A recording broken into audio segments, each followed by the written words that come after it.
ನಮಸ್ಕಾರ, ನಾನು Jyotsna Shetty. Appu radio 100.9 FM. ನೀವು www.connectfm.in ನಲ್ಲಿ ಹೋಗಿ ಕೂಡ ನಮ್ಮ ಕಾರ್ಯಕ್ರಮದ ನೇರ ಪ್ರಸಾರವನ್ನು ಕೇಳಬಹುದು. ಅಥವಾ ಅಪ್ಪು ರೇಡಿಯೋ ಈ ಒಂದು ಫೇಸ್ಬುಕ್ ಪೇಜ್ಗೆ ಹೋಗಿ ನೀವು ಲೈಕ್ ಮತ್ತೆ ಫಾಲೋ ಮಾಡೋದ್ರಿಂದ ಕೂಡ ನಮ್ಮ ಕಾರ್ಯಕ್ರಮದ ನಿರಂತರ ಅಪ್ಡೇಟ್ಸ್ನ ಕೂಡ ನೀವು ತಿಳ್ಕೊಬಹುದು. ಹಾಗೆ ನಮ್ಮದು ಯೂಟ್ಯೂಬ್ ಚಾನಲ್ ಕೂಡ ಇದೆ, ಅಪ್ಪು ರೇಡಿಯೋ ಬೈ ಜ್ಯೋತ್ಸ್ನಾ ಶೆಟ್ಟಿ ಅಂತ. ನಾವು ನಡೆಯೋ ಪ್ರತಿಯೊಂದು ಇಂಟರ್ವ್ಯೂನ ಕೂಡ ನಾವು ಅದರಲ್ಲಿ ಅಪ್ಲೋಡ್ ಮಾಡ್ತೀವಿ. ನೀವು ಅದನ್ನು ಸಬ್ಸ್ಕ್ರೈಬ್ ಮಾಡೋದ್ರಿಂದ ಕೂಡ ನಿಮಗೆ ಒಂದು ನೋಟಿಫಿಕೇಶನ್ ಬರುತ್ತೆ. ಹಾಗೆ ನಮ್ಮ ಒಂದು ಕನೆಕ್ಟ್ FM 100.9ನ ನೀವು ಐ ಹಾರ್ಟ್ ಆ್ಯಪ್, ಹಾಗೆ ಕಮ್ಯುನಿಟಿ ಪ್ಲಸ್ ಆ್ಯಪ್, ಹಾಗೆ ಇನ್ಸ್ಟಾಗ್ರಾಮಲ್ಲೂ ಕೂಡ ನೀವು ಕನೆಕ್ಟ್ FM 100.9 ಅಂತ ಸರ್ಚ್ ಮಾಡೋದ್ರಿಂದ ಕೂಡ ನಮ್ಮ ಕಾರ್ಯಕ್ರಮದ ನೇರ ಪ್ರಸಾರವನ್ನು ಪ್ರಪಂಚದ ಯಾವ ಮೂಲೆಯಲ್ಲಿ ಬೇಕಾದರೂ ನೀವು ಕೇಳ್ಬೋದು.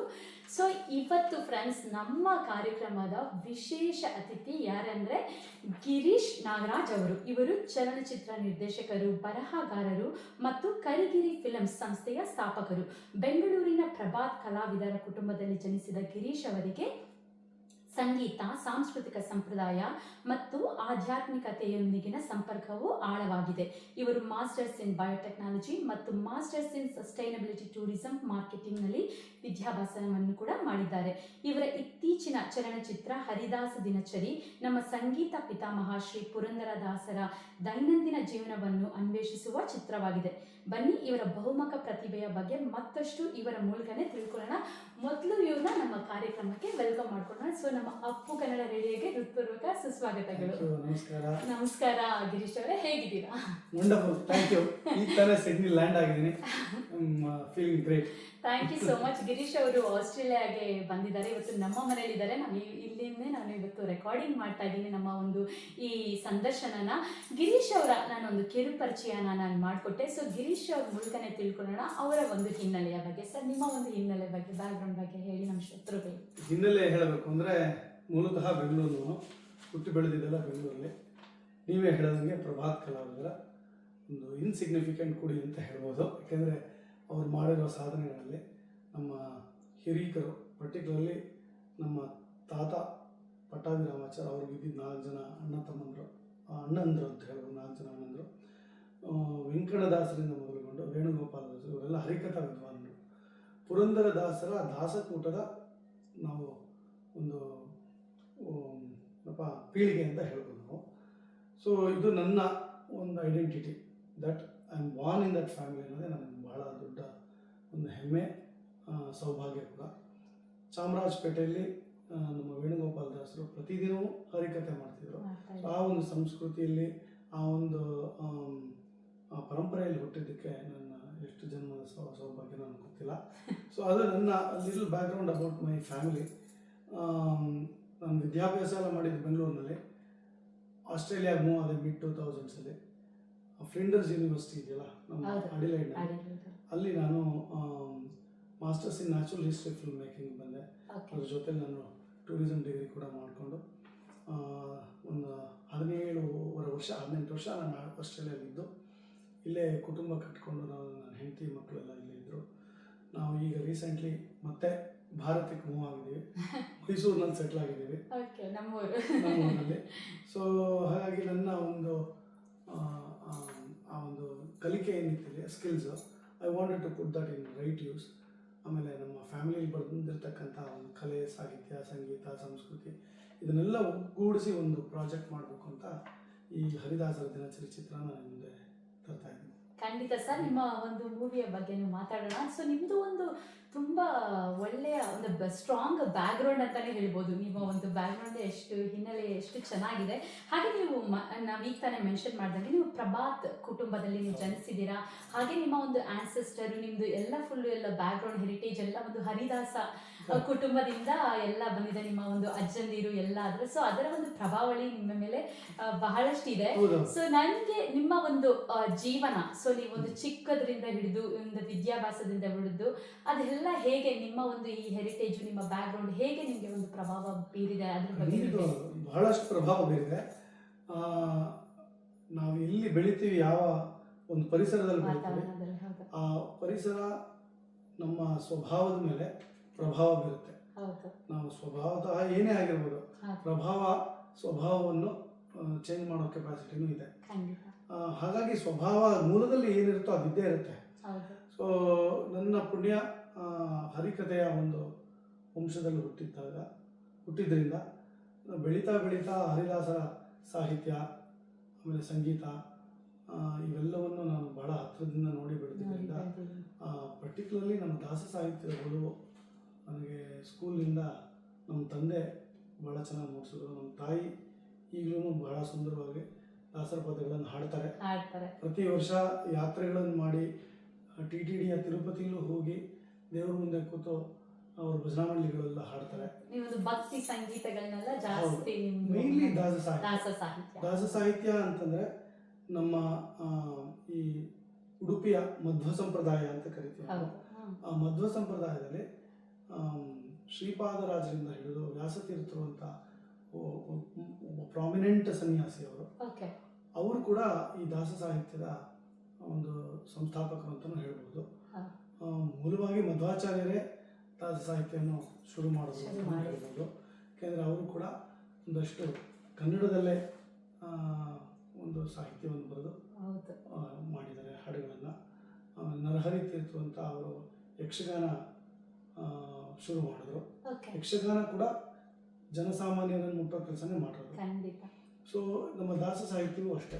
ದಾಸ ಸಾಹಿತ್ಯದ ಮೂಲ ಉದ್ದೇಶ ಜನಸಾಮಾನ್ಯರನ್ನು ಸಂಗೀತದ ಮೂಲಕ, ಸಾಹಿತ್ಯದ ಮೂಲಕ ತತ್ವಶಾಸ್ತ್ರನ ಸಿಂಪ್ಲಿಫೈ ಮಾಡಿ, ಯಾರಿಗೆ ಸಂಗೀತ ಬರಲು ಅಷ್ಟು ಶಾಸ್ತ್ರೀಯವಾಗಿ ಅವರು ಕೂಡ ಮನೆಯಲ್ಲಿ ಹಾಡಬಹುದು ಸಿಂಪ್ಲಿಫೈ ಮಾಡಿ ಅದನ್ನ ಅದರ ಹೆಗ್ಗಳಿಕೆ ನಮ್ಮ ಪುರಂದರದಾಸರಿಗೆ ಹೋಗುತ್ತೆ. ಯಾಕೆಂದ್ರೆ ಪುರಂದರದಾಸರ ಮೇನ್ ಮಿಷನ್ ವಾಸ್, ಅವ್ರ ಗುರುಗಳು ಅವ್ರಿಗೆ ಆದೇಶ ಕೊಟ್ಟಿದ್ದು, ನೀವು ಸಂಗೀತ ವಿದ್ವಾಂಸರು ಈ ಸಂಗೀತವನ್ನು ಸರಳವಾಗಿ ಮಾಡಿ, ಸಾಹಿತ್ಯವನ್ನು ಸರಳವಾಗಿ ಮಾಡಿ, ಜನಸಾಮಾನ್ಯರಿಗೆ ಮುಟ್ಟೋ ಹಾಗೆ ಮಾಡಿ. ಅದನ್ನು ಅವರು ಬಹಳ ಸುಂದರವಾಗಿ ಮಾಡಿದ್ದಾರೆ. 4.25 ಲಕ್ಷ ಹಾಡುಗಳನ್ನು ರಚಿಸಿದ್ದಾರೆ. ಇಟ್ಸ್ ಇನ್ಕನ್ಸೀವಬಲ್, ನಾವು ಯೋಚನೆ ಮಾಡೋದಕ್ಕೂ ಆಗಲ್ಲ. ಅಷ್ಟು ಹಾಡುಗಳನ್ನು ರಚಿಸಿ ಅದು ಯಾವ ರೀತಿ ಸರಳವಾಗಿ ರಚಿಸಿದ್ದಾರೆ. ನರ ಜನ್ಮ ಬಂದಾಗ ನಾಲಿಗೆ ಇರುವಾಗ ಕೃಷ್ಣ ಎನಪಾರದೆ, ಇಷ್ಟು ಸರಳವಾಗಿ ಕಮ್ಯುನಿಕೇಟಿವ್ ಆಗಿ ಜನಗಳಿಗೆ ಹಾಡಿದ್ರೆ ಅದು ಅರ್ಥ ಮುಟ್ಬೇಕು. ಆಮೇಲೆ ಆ ಸಾಹಿತ್ಯದ ಒಳಗಿರುವಂತಹ ತತ್ವಶಾಸ್ತ್ರ ಅದು ಇಂಪಾರ್ಟೆಂಟ್. ಆ ತತ್ವ ಸಿದ್ಧಾಂತ ಏನಿದೆ ನಮ್ಮ ಶಾಸ್ತ್ರಗಳಲ್ಲಿ ಅದನ್ನ ಹಾಡುಗಳ ಮೂಲಕ ಸರಳವಾದ ಭಾಷೆ ಕೊಟ್ಟು ಸಂಗೀತನ ಕೂಡ ಸಿಂಪ್ಲಿಫೈ ಮಾಡಿ ಅದರ ಹೆಗ್ಗಳಿಕೆ ಪುರಂದರದಾಸ. ಅದಕ್ಕೆ ಅವರನ್ನ ಕರ್ನಾಟಕ ಸಂಗೀತ ಪಿತಾಮಹ ಅಂತ ಕರೀತಾರೆ. ಹೌದು, ಸಂಗೀತ ಪಿತಾಮಹ ಅಂತ. ಅದು ಅನ್ಫಾರ್ಚುನೇಟ್ಲಿ ಅವರ ಒಂದು 4.25 ಲಕ್ಷದಲ್ಲಿ ಕೆಲವೊಂದು ಮಾತ್ರ ಉಳಿದುಕೊಂಡಿದೆ. ಸ್ಟಿಲ್ ಬಿಗ್ ನಂಬರ್ ಅಂತಾನೆ ಹೇಳ್ಬೋದು. ಸಾವಿರಾರು ಹಾಡುಗಳು ನಮ್ಗೆ ಲಭ್ಯ ಇದೆ. ಅಷ್ಟು ಸಾವಿರಾರು ಹಾಡುಗಳು ಒಬ್ಬ ಮನುಷ್ಯ ರಚನೆ ಮಾಡಿರೋದು. ಇವನ್ ಅಷ್ಟೇ ಸಾವಿರ ಉಳ್ಕೊಂಡಿದೆ ಅಂತ ನಾವು ತಿಳ್ಕೊಂಡ್ರು ಕೂಡ ಅದು ಇಟ್ಸ್ ಬಿಗ್ ನಂಬರ್. ಸೊ ಹೀಗಾಗಿ ಈ ದಾಸ ಸಾಹಿತ್ಯದ ಒಂದು ಕುಟುಂಬದಲ್ಲಿ ಹುಟ್ಟಿದ್ದು ನನ್ನ ಸೌಭಾಗ್ಯ ಅಂತ ಹೇಳ್ಬೋದು. ಸೊ ಅದರ ಪರಂಪರೆ, ಅದರ ಒಂದು ಒಡನಾಟದಲ್ಲಿ ಬೆಳೀತಾ ಇದರ ಮೇಲೆ ಒಲವು ಇದ್ದೇ ಇತ್ತು. ಆಮೇಲೆ ಆಸ್ಟ್ರೇಲಿಯಾಗೆ ಬಂದೆ. ಆಸ್ಟ್ರೇಲಿಯಾದಲ್ಲಿ ಕೂಡ ನಾನು ದಾಸ ಸಾಹಿತ್ಯದ ಒಂದು ಪ್ರಚಾರಕ್ಕಾಗಿ ನನ್ನನ್ನು ತೊಡಗಿಸ್ಕೊಂಡಿದ್ದೆ. ಸತತ 7 ವರ್ಷಗಳ ಕಾಲ ನಾನು ಹಲವಾರು ಕಡೆ, ಅಡಿಲೇಡ್ನಲ್ಲಿ, ಇವನ್ ಮಾಲ್ಗಳಲ್ಲೂ ಹಾಡಿದ್ದೀನಿ, ಬೀಚ್ನಲ್ಲಿ ಕೂತು ಹಾಡಿದ್ದೀವಿ, ಆಮೇಲೆ ಬೀದಿಗಳಲ್ಲಿ ಹಾಡಿದ್ದೀವಿ, ದೇವಸ್ಥಾನಗಳಲ್ಲಿ ಹಾಡಿದ್ವಿ. ಸೊ ಈ ದಾಸ ಸಾಹಿತ್ಯದ ಪ್ರಚಾರ ಮಾಡೋದೇ ಒಂದು ಸಂತುಷ್ಟಿ ಅಂತ. ಹೌದು, ತುಂಬಾ ಖುಷಿ ಆಯ್ತು. ನೀವೊಂದು ಹರಿದಾಸ ಫ್ಯಾಮಿಲಿಯಿಂದ ಬಂದು ಅದು ಹೇಗೆ ನಿಮ್ಗೊಂದು ಪ್ರಭಾವ ಬೀರಿದೆ, ಬಟ್ ಅದಕ್ಕಿಂತ ಮುಖ್ಯವಾಗಿ ನೀವು ಅದನ್ನ ಉಳಿಸ್ಕೊಂಡು ಬೆಳೆಸ್ಕೊಂಡು ಹೋಗ್ತಾ ಇದ್ದೀರಾ. So that is really amazing. ಅನುಗ್ರಹದಿಂದ ಆಗುವಂಥದ್ದು. You are just the chosen one ಅನ್ನೋದು ನನ್ನ ಒಂದು ನಂಬಿಕೆ. ಭಗವಂತ ನಮ್ಮನ್ನ ಏನೋ ಒಂದು ಪ್ರೇರಣೆ ಕೊಟ್ಟು ಅವನೇ ಒಳಗಿಂದ ಪ್ರೇರೇಪಿಸಿ ಅವನೇ ಮಾಡಿಸ್ತಾ ಇರ್ತಾನೆ. ನಾವು ಅದಕ್ಕೆ ಅವನಿಗೆ ಅದನ್ನ ಅರ್ಪಿಸ್ಬಿಡೋದು, ಕೃಷ್ಣಾರ್ಪಣ ನಮಸ್ತು ಅಂತ. ಹೌದು, ನಾವು ಯಾವುದೇ ಒಂದು ಕಾರ್ಯಕ್ರಮ ಮಾಡಿದಾಗ್ಲೂ ಅಷ್ಟೇ, ಯಾವುದೇ ಕಾರ್ಯ ಮಾಡಿದಾಗ್ಲೂ ನಾವು ಕೊನೆಯಲ್ಲಿ ಹೇಳೋದು ಕೃಷ್ಣಾರ್ಪಣ ನಮಸ್ತು ಅಂತಾನೆ ನಾವು ಹೇಳಿ ಎಲ್ಲವೂ ಅವನೇ ನಿಂತು ಮಾಡಿಸ್ತಾನೆ. ಹೌದು, ಅವ್ನು ನಿಂತು ಮಾಡಿಸೋದನ್ನ ಅವನಿಗೆ ಅರ್ಪಿಸ್ಬೇಕು. ಕೆರೆಯ ನೀರನ್ನು ಕೆರೆಗೆ ಬಹಳ ಸುಂದರವಾಗಿ ಎಲ್ಲ ವರ್ಣಿಸಿದ್ರಿ. ಸೊ ಇನ್ನೊಂದು ನೆಕ್ಸ್ಟ್ ಏನಂತ ಅಂದ್ರೆ, ನೀವು ಮಾಸ್ಟರ್ ಇನ್ ಬಯೋಟೆಕ್ನಾಲಜಿ ಮಾಡಿದ್ದೀರಾ ಇಂಡಿಯಾದಲ್ಲಿ. ಹಾಗೆ ನೀವು ಆಸ್ಟ್ರೇಲಿಯಾದಲ್ಲಿ ಬಂದು ಕೂಡ masters in sustainable tourism making, ಅದರಲ್ಲಿ ಅಡಿಲೇಡಲ್ಲಿ ಕೂಡ ನೀವು ಬಂದು ನಿಮ್ಮ ಮಾಸ್ಟರ್ಸ್ ನ ಇತಿಹಾಸ ಓದಿದ್ದೀರಾ. ಸೊ ಇದೆಲ್ಲ ಹೇಗೆ ನಿಮ್ಮ ಒಂದು ಫಿಲ್ಮ್ ಮೇಕಿಂಗ್ ಅಲ್ಲಿ ಹೇಗೆ ಅದೊಂದು ಪ್ರಭಾವ ಬೀರಿದೆ, ಅದು ಹೇಗೆ ಒಂದು ಹೆಲ್ಪ್ ಆಗಿದೆ? ಖಂಡಿತವಾಗ್ಲೂ ಈಗ ಸರ್ ನಾವು ಏನೇ ಕಲ್ತ್ರೂ ಅದು it will never go Waste. Waste. ಯಾಕೆಂದರೆ ನಾವು ಅದರಲ್ಲಿ ಏನೋ ಒಂದು ಎಕ್ಸ್ಪೀರಿಯನ್ಸ್ ಮಾಡೇ ಇರ್ತೀವಿ. ಇವಾಗ 5 ವರ್ಷಗಳು ನಾನು ಬೆಂಗಳೂರಿನಲ್ಲಿ ಓದಿದ್ದು, ಅದು it's A life experience also. It is not just the subject, ಹೌದು ಬಟ್ ಕೆಲವು ಸತಿ ಸಬ್ಜೆಕ್ಟ್ ಕೂಡ ನನಗೆ ಬಹಳ ಪ್ರಭಾವ ಬೀರಿದೆ. ಇನ್ಫ್ಯಾಕ್ಟ್ ನನ್ನ ಲೈಫ್ ಸ್ಟೈಲ್ಗೆ, ನನ್ನ ಒಂದು ಹೆಲ್ತ್ ಕಾನ್ಷಿಯಸ್ನೆಸ್ಗೆ, ಹೌದು. ಆಮೇಲೆ for example if I have some health issues, how I look at it, biotechnology always helps you because the way you look at things has changed. So ಅದೊಂದು ಆ ಸೈಂಟಿಫಿಕ್ ಸ್ಟಡೀಸ್ ಕೂಡ ನನ್ನ ಮೇಲೆ ಯಾವಾಗಲೂ ಅದು ಉಳ್ಕೊಂಡೇ ಇರುತ್ತೆ, ಅದು ಪ್ರಭಾವ ಬೀರಿರುತ್ತೆ. ಅದ್ರ ಜೊತೆಲಿ ನಾನು ಬೆಂಗಳೂರಿನಲ್ಲಿದ್ದಾಗ I studied film making there as well. ಅಲ್ಲಿ ನೀವು ಫಿಲ್ಮ್ ಮೇಕಿಂಗ್ ನಾನು ಸ್ಕ್ರಿಪ್ಟ್ ರೈಟಿಂಗ್ ಕಲಿತಿದ್ದೆ ಕುಣಿಗಲ್ ನಾಗಭೂಷಣ್ ಅವರಿಂದ. ಓಕೆ ಬ್ಯಾಂಗ್ಳೂರ್ ಫಿಲ್ಮ್ ಇನ್ಸ್ಟಿಟ್ಯೂಟ್ ಅಂತ, ಅಲ್ಲಿ ಡೈರೆಕ್ಷನ್ ಕೋರ್ಸ್ ಮಾಡಿದೆ. ಓಕೆ ನನ್ನ ಡಿಗ್ರಿ ಜೊತೆಲೆ ಸಂಜೆ ಹೊತ್ತು ಹೋಗ್ತಿದ್ದೆ. ಓಕೆ ಕುಣಿಗಲ್ ನಾಗಭೂಷಣರು ನನ್ನ ಸ್ಕ್ರಿಪ್ಟ್ ರೈಟಿಂಗ್ ಗುರುಗಳು. ಈಗಿಲ್ಲ, ಅವ್ರು ಹೋಗ್ಬಿಟ್ರು. ಓಕೆ ಬಟ್ ಅವರು ತುಂಬ ಪ್ರಭಾವ ಬೀರಿದ್ದಾರೆ ನನ್ನ ಮೇಲೆ. ಓಕೆ ಆಮೇಲೆ I was the first student to come out of India okay to make or to learn natural history film making in Australia. ಹೌದು so natural history film making ಅಂದರೆ I wanted to be a wildlife film film maker. ಹೌದು so ಹಾಗಾಗಿ ಆ ಒಂದು ಕೋರ್ಸ್ನ ಮಾಡೋಕ್ಕೆ ಅಂತ ಬಂದು, ಅದ್ರ ಜೊತೆಲಿ ಟೂರಿಸಂ MBA ಮಾಡಿಕೊಂಡು ಮಾಡಿದ್ದೆ. ಓಕೆ ಮತ್ತೆ ಜೀವನ ಬೇರೆ ಪ್ರೊಫೆಷನಲ್ ಕರಿಯರ್ ಕರ್ಕೊಂಡು ಹೋಗ್ತು. ಓಕೆ ಹಲವಾರು ಕಂಪ್ನಿಗಳಲ್ಲಿ ಕೆಲಸ ಮಾಡಿದ್ದೀನಿ. ಓಕೆ IT ಕಂಪ್ನಿಯಲ್ಲಿ ಕೆಲಸ ಮಾಡಿದ್ದೀನಿ. ಫಾರ್ ಎಕ್ಸಾಂಪಲ್ ಟೀಮ್ ವ್ಯೂವರಲ್ಲಿ. ಓಕೆ ಆಮೇಲೆ ಜರ್ಮನಿಲೂ ಒಂದು ಸ್ವಲ್ಪ ದಿನ ಇದ್ದೆ. ಓಕೆ ಆಮೇಲೆ I was working in FedEx, ಹೌದು I was working in recycling company. Okay ಆಮೇಲೆ ಆಟೋಮೊಬೈಲಲ್ಲಿ ಬಹಳ ವರ್ಷಗಳಿಂದ ಕೆಲಸ ತೊಡಗಿಸ್ಕೊಂಡು, ಮಾಡಿದ್ದೀರಾ? ಈಗಲೂ ಕೂಡ ಆಟೋಮೊಬೈಲಲ್ಲಿ ನನ್ನ ಒಂದು ಪಾರ್ಟ್ ಟೈಮ್ ತೊಡಗಿಕೊಳ್ಳೋದಿದ್ದೇ ಇರುತ್ತೆ. ಓಕೆ ಅಲ್ಲೂ ಕೆಲಸ ಮಾಡ್ತೀರಾ? ಸೊ ನೀವು ಹೇಳಿದ್ರೆ ಅಡಿಲೇಡಲ್ಲೂ ಕೂಡ ನೀವು ಆಲ್ಮೋಸ್ಟ್ 18 ಹೌದು. ವರ್ಷಗಳು 18 ನೀವು ಇಲ್ಲೇ ಆಸ್ಟ್ರೇಲಿಯಾದಲ್ಲಿ ಅಡಿಲೇಡಲ್ಲಿ ಕೂಡ ಹೌದು. ವಾಸ ಮಾಡಿದ್ರೆ, ಈಗ Correct. ನೀವು ನಿಮ್ಮ ಫ್ಯಾಮಿಲಿಯಿಂದ ಇಂಡಿಯಾಗೆ ಫ್ಯಾಮಿಲಿ ಕರ್ಕೊಂಡು ಇಂಡಿಯಾದಲ್ಲಿ ಇಂಡಿಯಾದಲ್ಲಿ ಮಕ್ಕಳನ್ನಲ್ಲೇ ಬೆಳೆಸಬೇಕು ಅನ್ನೋ ಬೆಳೆಸ್ಬೇಕು ಉದ್ದೇಶದಿಂದ ಅಂತ ಅಲ್ಲೇ ಇದ್ದೀನಿ. ಆ ಉದ್ದೇಶದಿಂದ ನೀವು ಹೋಗಿರೋದು. ತುಂಬಾ ಖುಷಿ ಆಯ್ತು ಸರ್. ನೆಕ್ಸ್ಟ್ ನೀವು ಈ ಒಂದು ಕರಿಗಿರಿ ಫಿಲ್ಮ್ಸ್ ಅಂತ ನಿಮ್ಮದೇ ಆದ ಒಂದು ಸಂಸ್ಥೆನ ನೀವು ಸ್ಥಾಪಿಸಿದ್ದೀರಾ. ಸೊ ಯಾವಾಗ ಸ್ಟಾರ್ಟ್ ಆಯ್ತು ನಿಮ್ಗೆ? ಯಾವಾಗ ಈ ಒಂದು ಐಡಿಯಾ ಬಂತು, ನಾನು ಈ ಒಂದು ಕರಿಗಿರಿ ಫಿಲ್ಮ್ಸ್ ಅಂತ ಒಂದು ಸ್ಟಾರ್ಟ್ ಮಾಡಬೇಕು ಅಂತ ಎಲ್ಲ? ಯಾವಾಗ ಈ ಒಂದು ಐಡಿಯಾ? ನಾನು ವಾಪಸ್ ಹೋದ್ಮೇಲೆ, ಭಾರತಕ್ಕೆ ಮರಳಿದ್ಮೇಲೆ ಒಂದಷ್ಟು ತಿಂಗಳುಗಳು ನಾನು ಅಲ್ಲಿ ನಮ್ಮ ಆಶ್ರಮ ಇರೋದು ಶ್ರೀರಂಗಪಟ್ಟಣದಲ್ಲಿ, ಅದರ ಆಶ್ರಮದ ಸೇವೆ ಮತ್ತು ಹಲವಾರು ಚಟುವಟಿಕೆಗಳಲ್ಲಿ ಅಳವಡಿಸ್ಕೊಂಡಿದ್ದೆ ನಾನು ಆಸ್ ಅ ವಾಲಂಟಿಯರ್.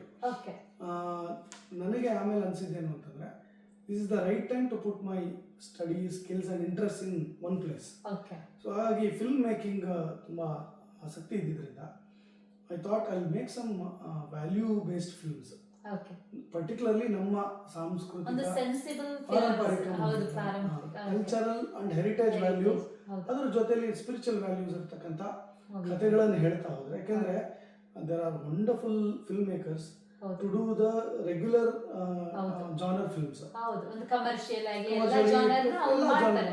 ಮಾಡ್ತಾರೆ. ಅಂದ್ರೆ ಸಾಮಾಜಿಕ ಕಥೆಗಳನ್ನು ಹೇಳೋರು ತುಂಬಾ ಜನ ಇದ್ದಾರೆ. ಹೌದು ಬಟ್ ಪಾರಂಪರಿಕ ಮೌಲ್ಯಗಳನ್ನ ಎತ್ತಿ ಹಿಡಿಯೋರು ಹೌದು ಈಗ ಬಹಳಷ್ಟು ವಿರಳ. ಯಾಕೆ ಅಂತಂದ್ರೆ ದುಡ್ಡು ಹೂಡಿದ್ರೆ ಮತ್ತೆ ವಾಪಸ್ ಬರುತ್ತೋ ಹೌದು ಅದೊಂದು ಭಯ ಇನ್ಹಿಬಿಷನ್ಸ್ ದೇ ಹ್ಯಾವ್. ಹೌದು ಬಟ್ ನಾನು ಅನ್ಕೊಂಡೆ, ಇಲ್ಲ, if we do quality work ಹೌದು definitely people will see it. ಎಲ್ಲ ಮೂವಿನೂ ಅಷ್ಟೇ ನಾವು ಅನ್ಕೊಳ್ತೀವಿ ದುಡ್ಡು ಜಾಸ್ತಿ ಯಾಕಂದ್ರೆ ಓಡುತ್ತೆ ಅಂತಾರೆ. No, it's about the story and ಹೇಗೆ ನೀವು ಸ್ಟೋರಿ ಟೆಲ್ಲಿಂಗ್ ಮಾಡ್ತೀರಾ, ಅದು ತುಂಬಾ ಜನಗಳಿಗೆ ಪ್ರಭಾವ ಬೀರುತ್ತೆ. ಗುಡ್ ಕ್ವಾಲಿಟಿ, Quality ಅದರಲ್ಲಿ ಗುಡ್ story ಕ್ವಾಲಿಟಿ ಎಲ್ಲ ಬಂದ್ಬಿಡುತ್ತೆ. ಹೌದು ಕಾಂಟೆಂಟ್ ಬರುತ್ತೆ, ಕ್ವಾಲಿಟಿ ಇನ್ ಮೇಕಿಂಗ್ ಬರುತ್ತೆ, ಹೌದು ಆಮೇಲೆ ನಮ್ಮ ಎಷ್ಟು ಶ್ರದ್ಧೆಯಿಂದ ನಾವು ಮಾಡಿರ್ತೀವಿ ಅನ್ನೋದು ಮಾಡ್ತೀರಾ. ಬರುತ್ತೆ. ಡೈರೆಕ್ಷನ್ ಇಸ್ ವೆರಿ ಇಂಪಾರ್ಟೆಂಟ್ ಅಂತ Correct. ಹೇಳ್ಬೋದು. Correct. Writing, it's a team work. Team work film making is all about a team work. Team work ಒಂದು ಪ್ರಾಜೆಕ್ಟ್ ತರ ಅದು. Director as the captain of the ship, he leads everyone. ಹೌದು it's a very crucial role. ಹೌದು but the same time ಒಬ್ಬ ಯಾರೋ ನಿಂತ್ಕೊಂಡು ಒಂದು cinema ಮಾಡ್ತಾರೆ ಅಂದ್ರೆ ಇಟ್ ಈಸ್ ಇಂಪಾಸಿಬಲ್. ಹೌದು And it is not actually cinema. It's a teamwork. ಹೌದು So I had a extraordinary team. ಎಲ್ಲ ಹೊಸಬರು, ಓಕೆ ಆಮೇಲೆ ಉತ್ಸಾಹ ಇದ್ದಂಥವ್ರು, Okay. ಏನೋ ಒಂದು ಪ್ರೂವ್ ಮಾಡಬೇಕು ಅಂತ ಮಾಡ್ಬೇಕು ಅನ್ನೋ ಒಂದು ಆ ಒಂದು ಹಠದಲ್ಲಿ ಪ್ಯಾಷನ್ ನಲ್ಲಿ ಇದ್ದವರು. ಸೊ ನನ್ನ DOP Hari is only 27 year old, editor 26 year old, ಆಮೇಲೆ ಸುಹಾಸ್ ಅಂತ ಎಲ್ಲ ಒಂದು ಯಂಗ್ ಟೀಮ್. ಮ್ಯೂಸಿಕ್ ಡೈರೆಕ್ಟರ್ ರೋಣದ ಬಕ್ಕೇಶ್ ಇಸ್ ಓನ್ಲಿ 32. ಓಕೆ ಆಮೇಲೆ Narayan Sharma, who is a dear friend of mine, who also has worked extensively for music. He was only in 30s. So ಹಾಗಾಗಿ very Young fresh ಟೀಮ್ನ ನಾವು ಕಟ್ಕೊಂಡು ಮಾಡಿದ್ದು. ಮಾಡಿದ್ದು. ನಮ್ಮ ಹಿರಿಯರು ಇದ್ದೇ ಇದ್ದಾರೆ, ಹೌದು. ವಿದ್ಯಾಭೂಷಣರು, ಹೌದು. ಅವರು ಪುರಂದರದಾಸರ ಪಾತ್ರ ಮಾಡಿದ್ರು. ಹೌದು.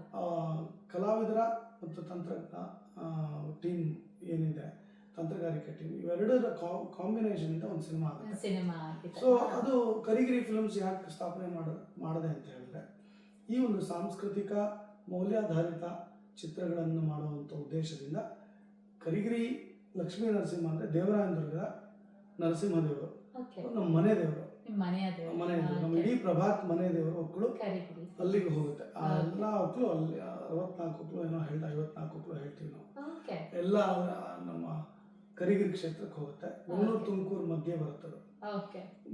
More leaning towards Tumakuru. Tumakuru ಕಡೆ. ಸೊ ತುಮಕೂರು ಡಿಸ್ಟ್ರಿಕ್ಟ್ ಅಲ್ಲೇ ಬರುತ್ತೆ ದೇವರಾಯನದುರ್ಗ. ಓಕೆ. ಸೊ ಆ ಒಂದು ಒಕ್ಕಲಿನವರಾಗಿರೋದ್ರಿಂದ ಕರಿಗಿರಿ ಫಿಲ್ಮ್ಸ್ ಅಂತಾನೆ ಅದಕ್ಕೆ ನಿಮ್ಮ ಒಂದು ಅದು ಮನೆಯ ದೇವರ ಹೆಸರಲ್ಲಿ. ಯಾಕೆಂದ್ರೆ this film production is there to portray the heritage values and this is our heritage. So ನಮ್ಮ ಹೆರಿಟೇಜ್ ಕರಿಗಿರಿ ಕ್ಷೇತ್ರ. ಖಂಡಿತ. ಸೊ ಹಾಗಾಗಿ ಅದು ಈ ಅನ್ವರ್ತಕ ನಾಮ ಅಂತ ಅನ್ವರ್ತಕ ನಾಮ, ಅದಕ್ಕೆ it's a very appropriate name. Appropriate. So ಹಾಗಾಗಿ ಕರಿಗಿರಿ ಫಿಲ್ಮ್ಸ್ ಹುಟ್ಟು ಹಾಕಿದ್ವಿ. ಅದು ಮೊದಲನೇ ಪ್ರಾಜೆಕ್ಟ್. ನಿಮ್ಮ ಒಂದು ಹರಿದಾಸ ಅದು ಕೂಡ ಪುರಂದರದಾಸರ ಚಿತ್ರ. ಎಷ್ಟು ಫುಲ್ಫಿಲ್ಮೆಂಟ್ ಇದೆ ನೋಡಿ. ಖಂಡಿತ. ಸೊ ತುಂಬಾ ಚೆನ್ನಾಗಿ ಎಲ್ಲ ಹೇಳಿದ್ರಿ, ಹೇಗೆ ಬಂತು ಈ ಒಂದು ಕರಿಗಿರಿ ಫಿಲ್ಮ್ಸ್ ನಿಮ್ಮ ಒಂದು ಪ್ರೊಡಕ್ಷನ್ ಅಂತ. ಸೊ ಈಗ ನಿಮ್ ಮೇನ್ ನೀವು ಬಂದಿರೋದೇ ಆಸ್ಟ್ರೇಲಿಯಾಗೆ, ನಿಮ್ಮ ಒಂದು ಈ ಮೂವಿ ಇಲ್ಲಿ ರಿಲೀಸ್ ಆಗ್ತಾ ಇದೆ, ಅದು ಹರಿದಾಸ ದಿನಚರಿ ಅಂತ. ಸೊ ಇದು ಒಂದು A day in the life of Shri Purandara ದಾಸರು. ಸೊ ಅವರ ಒಂದು ದಿನಚರಿಯನ್ನ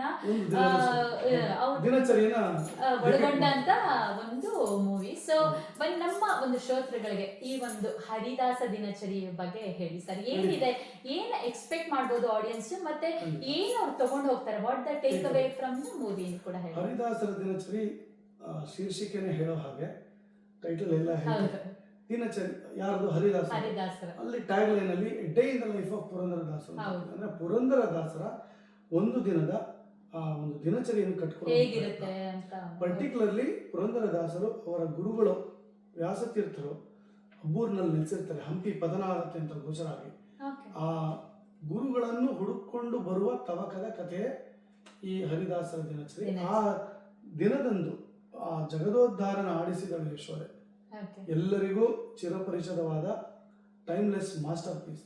ಜಗದೋದ್ಧಾರನ ಆಡಿಸಿದಳು ಯಶೋದೆ, ಜಗದೋದ್ಧಾರನ.